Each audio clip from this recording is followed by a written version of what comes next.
అధ్యక్ష CBI charge sheet లో మాధవ్ గారికి కామన్ సెన్స్ తక్కువ అనుకుంటా. సిబిఐ రిపోర్ట్ లో చాలా స్పష్టంగా కల్తీ జరిగింది అని వచ్చింది. వైవి సుబ్బారెడ్డి గారు కల్తీ జరిగిందని వచ్చింది చెప్పమనండి. రెండోది ఈరోజు ఏమంటున్నారు అధ్యక్ష వీళ్ళు తెలియపోవచ్చు. ఇప్పుడు మార్కెట్ ప్రైస్ పెరిగింది. నెయ్యి కల్తీ చేసి నెయ్యి సప్లై చేయమంటారా 300 రూపాయలకి? వాళ్ళు చేసినట్టు నెయ్యిని కల్తీ చేసి సప్లై చేయమంటారా? ఈ రోజు కామన్ సెన్స్ గూగుల్లో చెక్ చేయొచ్చు ఎంతుందో మార్కెట్ ప్రైస్ మీకు తెలుసు. కావాలని ఆరోపణలు చేశాను మీరున్నారు ఇక్కడ. మళ్ళీ చెప్తున్నా నేను మాకు కానీ మా కుటుంబం కానీ అపారమైన గౌరవం దేవుడు అంటే. మేము ఏనాడు మాకు రైట్ ఉన్నా ముఖద్వారం నుంచి నడవాలా, క్యూ కాంప్లెక్స్ నుంచి వెళ్ళిన ఘనత మాది. మీ నాయకుడు కనీసం సంతకం పెట్టాల.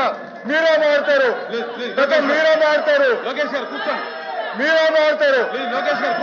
మారుతారా?